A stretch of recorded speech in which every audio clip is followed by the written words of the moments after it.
이소룡 선배 위대해. 그러나 이소룡은 파이터가 아니야. 영화 배우일 뿐이야. 이소룡이 오는 날 UFC에 출전한다면 분명 챔피언이 되었을 거라는 것에 의심의 여지가 없습니다.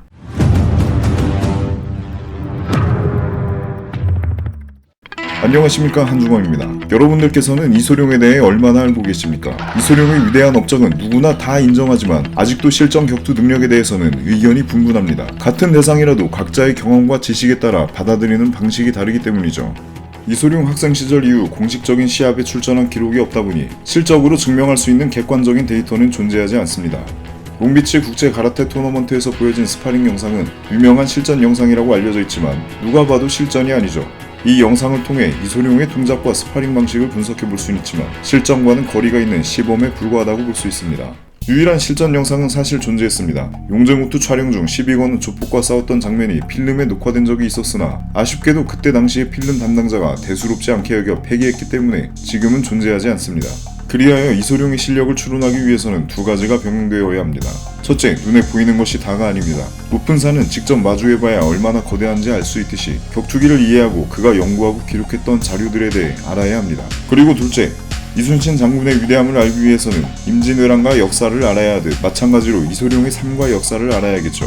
이 두 가지를 복합적으로 이해해야지만 비로소 이소룡의 수준을 가늠할 수 있을 것입니다. 이소룡을 부활시키지 않는 이상 아무도 결과를 예측할 수 없지만 제가 바라보는 이소룡의 실력을 결론부터 말씀드리자면 과거의 이소룡이 아무런 준비 없이 갑자기 MMA 시합에 출전할 경우 세계 챔피언이 되는 것은 어렵다. 그 이유는 크게 두 가지. 첫째, 이소룡의 진가를 발휘하기에는 룰의 제한이 많다. 둘째, 레슬링, 주짓수와 같은 그래플링에 있어서 요즘 선수들에 비해 상대적으로 취약하다는 것입니다. 물론 시간을 두고 이소룡이 MMA를 준비한다면 충분히 세계 챔피언도 가능하겠죠. 그러나 시합이 아닌 실전이라면 그 당시의 이소룡이 지금 부활한다 해도 세계 정상급이 가능성일 수도 있습니다. 말도 안 되는 소리 하고 있네. 무슨 반칙 기술 쓴다고 해서 그게 격투기 선수들한테 먹히겠냐? 아마 이렇게 생각하는 분들이 정말 많을 겁니다.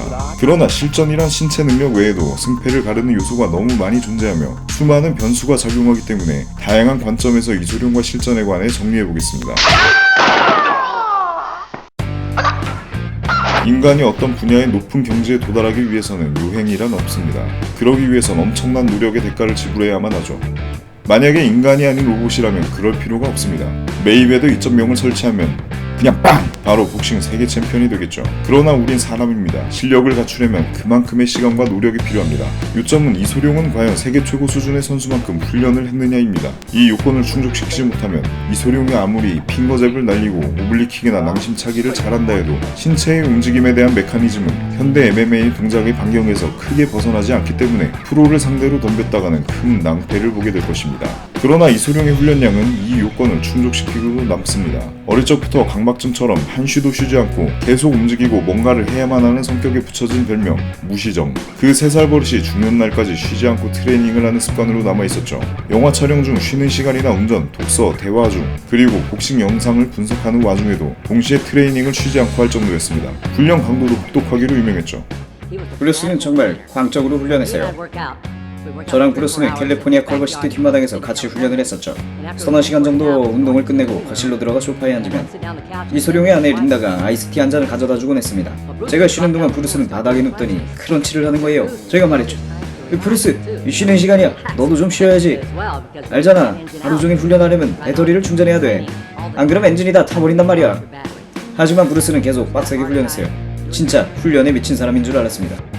최고의 몸 상태와 반응 속도를 갖추기 위해 스스로 고안하고 남들이 하지 않은 트레이닝을 만들어서 하던 이소룡, 전문 용어로 컨디셔닝이라고 합니다. 그 시절 선수들은 기술 연습에만 집중하고 컨디셔닝에 큰 비중을 두지 않았던 반면 이소룡은 컨디셔닝을 매우 중요하게 여겼습니다. 만약 당신이 육체적으로 충분한 여건을 갖추지 못한 상태라면 어떠한 고강도의 스파링도 할 수 없을 것이다. 그 당시 챔피언급 선수들과 스파링을 할 때 이소룡이 우세할 수밖에 없던 이유 중 하나는 지금 프로들이 하고 있는 훈련들을 이미 60년 전에 먼저 하고 있었기 때문입니다. Bruce Lee's commitment to training is used by the most successful fighters. Now the age of mixed martial arts, everyone's cross training. Bruce Lee did all that back then, and people are really starting to do that now. 아무리 모래로 열심히 밥을 짓는다 해도 밥이 될 수는 없죠. 어긋난 방향성을 가지고 무작정 노력과 시간을 많이 투자했다고 해서 실전 능력이 높은 수준에 도달했다고 볼 수 없습니다.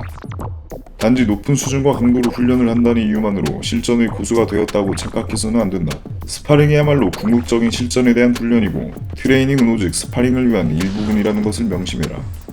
다시 말해 목적에 따른 노력의 방법과 방향성이 맞아야 합니다. 격파를 잘하거나 시범만 잘 보인다면 그건 무술가가 아닌 차력사에 가깝죠. Don't hit back. 복싱을 오랫동안 수련했다고 해도 스파링을 한 번도 해본 적 없는 사람은 결코 링 위에서 좋은 성과를 낼 수 없습니다. 격투기란 단순히 맞고 피하고 치고 꺾는 것이 아닌 수많은 페이크가 난무하고 눈에 보이지 않는 고도의 심리전까지 반영된 육체와 정신의 대화입니다.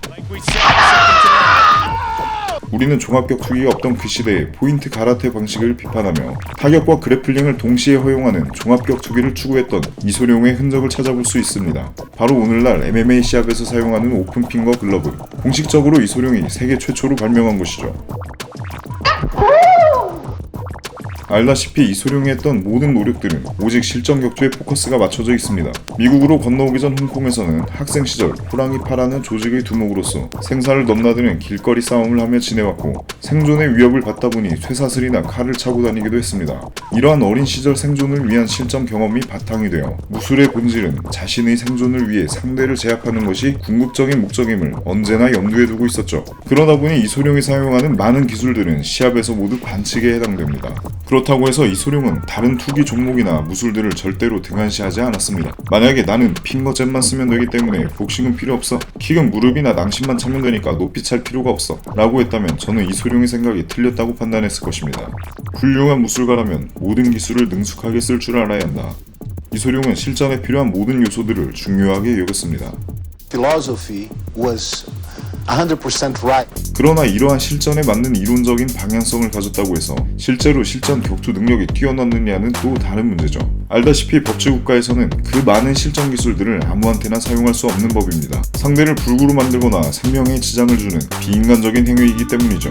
그리하여 이소룡은 전미 헤비급 킥복싱 챔피언이나 가라테 세계 챔피언들과 수많은 스파링을 했습니다. 그 대표적인 상대로는 척 노리스, 조 루이스, 마이클 스톤 등이 있었으며 실제로 스파링을 목격한 사람들의 증언에 의하면 이소룡의 실력이 한 수 위였던 것으로 알려져 있죠. 인종차별이 심하던 그 시절 챔피언급 선수들은 이소룡이 체구가 작은 동양인임에도 불구하고 코치나 트레이너 혹은 스파링 파트너가 아닌 스승으로 인정할 수밖에 없었습니다. In the Sport Week of the Washington Star, printed in Washington, D.C. on August 16, 1970, quote, 3 of Bruce Lee's pupils, Joe Louis, Chuck Norris, and Mike Stone, have between them won every major karate tournament in the United States. Joe Louis was Grand National Champion 3 successive years. Bruce Lee handles and instructs these guys almost as a parent would a young child. Oh, the oblique kick. Look at him. John Jones style, son. Bruce Lee definitely did a lot of sparring. For sure. There's no way he could be this good. The way his timing is, his movement, like his understanding of what would and wouldn't work.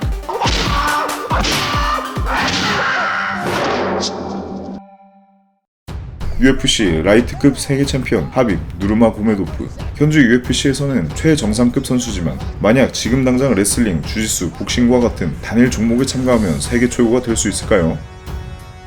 나는 10,000가지 발차기를 한 번씩 연습한 사람은 두렵지 않다. 그러나 한 가지 발차기를 10,000번씩 연습한 사람은 두렵다.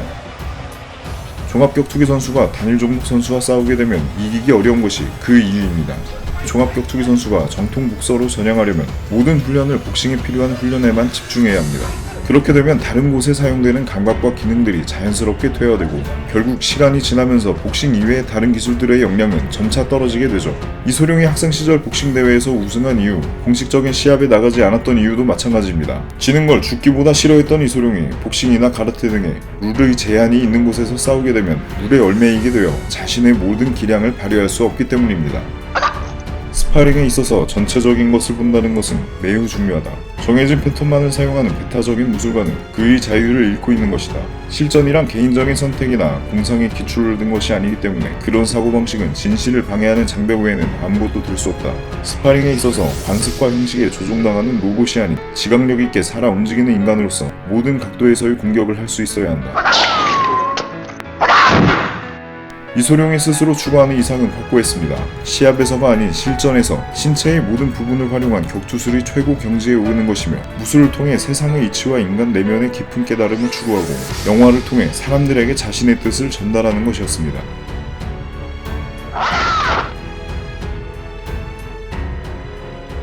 앞서 언급했듯이 이소룡이 추구했던 것은 모두 시합이 아닌 실전에 목적을 두고 있었죠. 이렇게 실전에 특화된 이소룡이 추구하는 기술의 범위는 현대 MMA보다 바깥에 있습니다. 비슷한 수준일 경우 룰의 제한과 허용 가능한 공격 기술의 범위가 넓어짐에 따라 벤다이어그램의 안쪽에서 바깥으로 나올수록 비경험자의 불리함이 크게 작용합니다. 예를 들면 킥복싱 선수와 복서가 복싱 룰로 대결했을 경우에 비해 킥복싱 룰로 대결했을 경우의 격차는 킥복싱을 경험해보지 않은 복서에게 불리함이 더욱 크게 작용한다는 뜻이죠. 그것을 극복하기 위해서는 복서도 킥을 대비한 훈련을 해야만 합니다. 그리고 MMA로 넘어가게 되면 태클, 케이지 레슬링, 서브미션까지 더욱 많은 준비를 해야만 하죠. 더 나아가 이소룡이 추구하는 절권도의 모든 기술까지 사용한다면 싸움의 양상이 달라지고 자세와 기술에 있어서 더 많은 변화가 있을 수밖에 없습니다. 낭심을 향한 발차기는 훌륭한 가치를 지니고 있다. 두 눈을 향한 핑거잽 또한 예리한 칼과 마찬가지다. 사람은 학습되지 않은 처음 겪는 상황에 대해서는 쉽게 대처할 수 없습니다. 비슷한 수준에서 하나라도 더 알고 잘 활용하는 사람의 승률이 더 높기 마련이고 그것을 우리는 한 수 위라고 부릅니다. 이소룡을 상대하려면 종합격투기 이상의 반칙 기술까지 대처하도록 훈련은 필수죠. 그렇지 않고 방심했다가는 눈 깜짝할 사이에 장님이 될 수도 있습니다.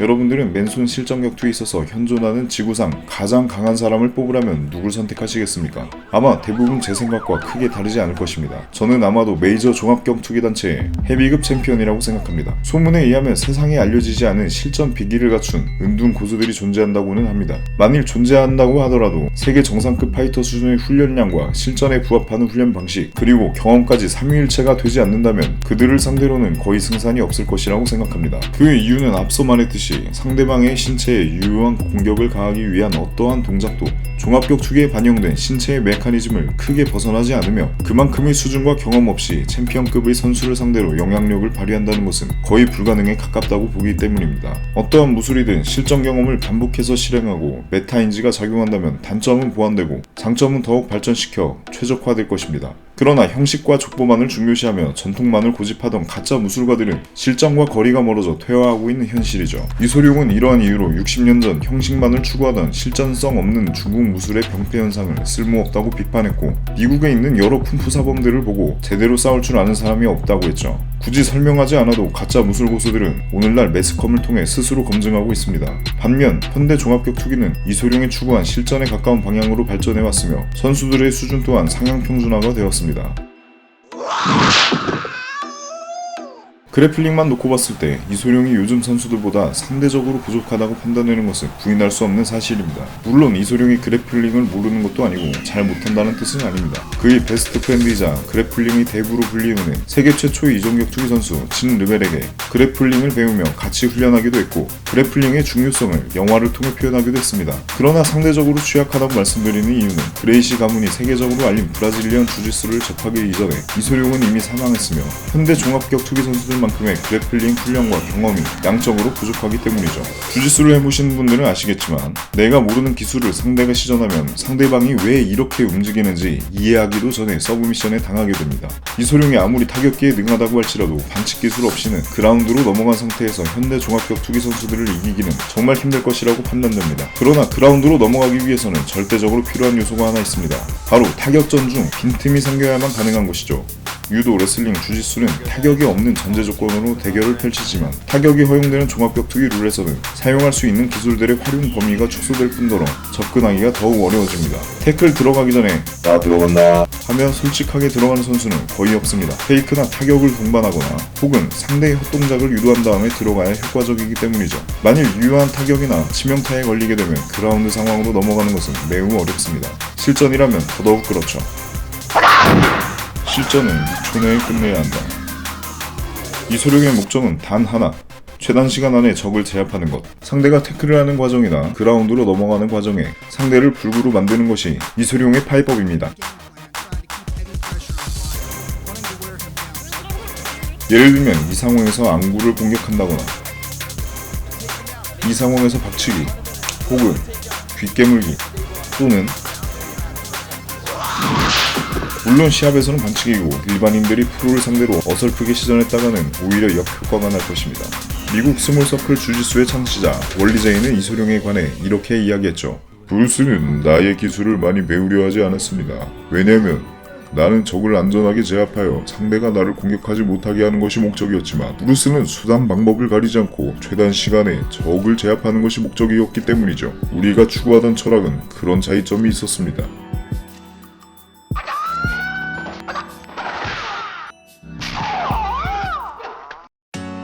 시합에서 굳이 체급을 다는 이유가 무엇일까요? 두말할 것 없이 격투 스포츠에서 체급은 절대적으로 중요하기 때문입니다. 경량급 선수와 중량급 선수가 똑같이 한 대씩 맞거나 혹은 같은 자세에서 힘싸움을 한다면 동일한 실력을 가정했을 경우 무조건 높은 체급이 유리할 수밖에 없죠. 헤비급이라고 해서 경량급 선수보다 펀치 속도가 많이 느려지는 것도 아닙니다. 어릴 적부터 피지컬이 발달된 영국 학생들과 수없이 싸워본 이소룡은 헤비급 선수들에게 한 방이라도 맞으면 위험해질 것을 너무나도 잘 알고 있었습니다. 그걸 항상 두려워했었죠. 그래서 그런 상대들을 제압하는 방법은 효과적인 급소 공격뿐이었다고 생각했습니다. 아무리 헤비급 세계 챔피언이라고 해도 안구가 파열되거나 무릎이 박살나거나 혹은 낭심에 큰 충격을 받는다면 무력해질 수밖에 없습니다. 다시 말해서 이소룡이 헤비급 선수를 상대로 싸운다고 가정했을 경우 치고받으며 싸우거나 포지션 싸움을 할 것을 계산할 것이 아니라 이소룡이 맞을 확률과 상대방이 급소를 맞을 확률로 따져야 할 것입니다. 이유는 둘 다 한두 방에 끝날 수 있기 때문이죠. 관점을 달리하여 예를 들어 생각해봅시다. 메이웨더와 타이슨이 복싱으로 맞붙게 되면 과연 누가 이길 확률이 높을까요? 저는 9할 이상 타이슨이 이길 것이라고 봅니다. 그러나 룰의 제한을 없애고 메이웨더가 핑거잽을 날린다면 어떻게 될까요? 그렇게 되면 승산은 달라질 것입니다. 코끼리도 눈에 화살을 맞으면 쓰러지듯 아무리 체급이 높다 하더라도 인간인 이상 누구든 급소를 맞으면 쓰러지게 되어 있습니다. 격투수단은 개인적인 선택이나 기호에 기인되는 것이 아니다. 절권도는 그 목적을 치르면서 어떤 기술이든 수단이든 모두 사용한다. 격투기에 있어서 실력이란 이기기 위한 모든 것이다. 당시에 이소룡과 스파링을 했던 높은 체급의 복서나 운동선수를 비롯해 다들 똑같이 했던 말이 있습니다. Bruce Lee was unbelievable. Absolutely unbelievable, guys. But Bruce Lee was untouchable.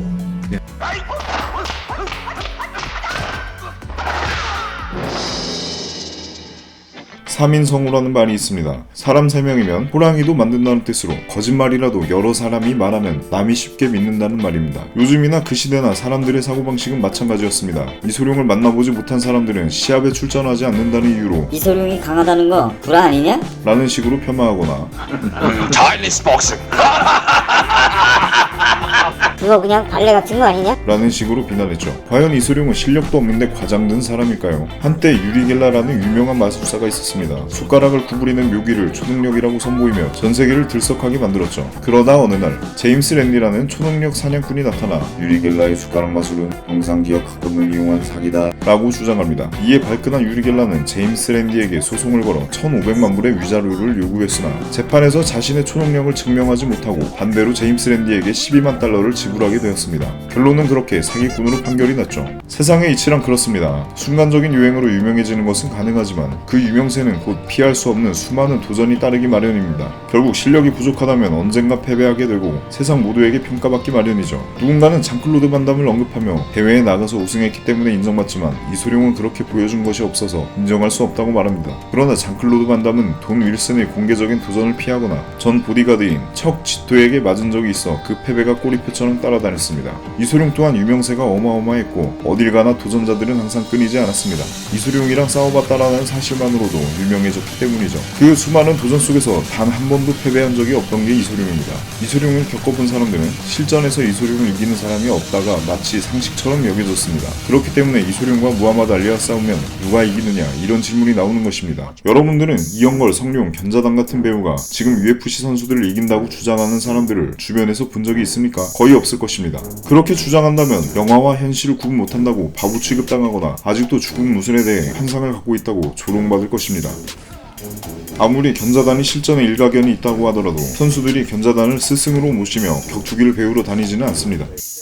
반면 이소룡은 챔피언들을 제자로 거느리고 있었으며 이소룡 덕분에 그런 전성기를 맞이할 수 있었다고 말합니다. 이것이 이소룡과 다른 무술 배우들과의 차이점이죠. 이소룡은 성격상 승복하거나 승복시키지 않고서는 못 사는 사람이었습니다. 다시 말해 자신과 대면한 사람을 기세로 제압하여 자신의 아래로 두는 사람이었죠. 그게 안되면 자신이 이길 때까지 끊임없이 연구하고 파고드는 성격이었습니다. 이소룡이 살아있던 시절 이소룡을 직접 겪어본 사람들은 그가 시합이 아닌 실전에 있어 최고임을 부정할 수 없었습니다. 훗날 이소룡 사망 이후에 시합에 나간 적이 없다거나 체급이 낮다거나 하는 이유로 폄하하는 경우도 있었지만 그 당시 이소룡을 직접 봤던 사람들은 진실을 알고 있죠. 이소룡과 직접 스파링을 해본 파이터들은 이소룡의 진짜 실력을 알고 있습니다. 그런데 얄팍한 평판과 명성을 지키려고 진실을 밝히기를 꺼려하고 있죠. 로스앤젤레스의 어느 경찰관이랑 같이 이소룡이 스파링하는 걸 구경한 적이 있었죠. 상대방이 가라데 챔피언이었는데 얼마나 맞았는지 얼굴이 완전히 새빨갛더라고요. 요즘 시대의 프로파이터들도 이소룡과 실전으로 붙으면 이길 수 없습니다. 우리에겐 기회가 없어요.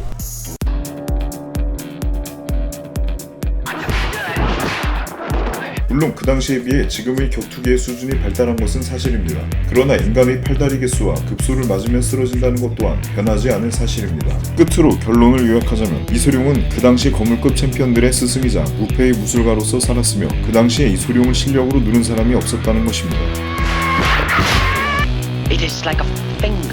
자신은 남을 가르치는 스승이지만 그와 동시에 끝없이 배우고 있는 학생이며 인간은 지속적으로 발전하고 성장할 수 있는 존재이기 때문에 스스로 천하제일이라고 칭하지 않았습니다. 시청해주셔서 감사합니다.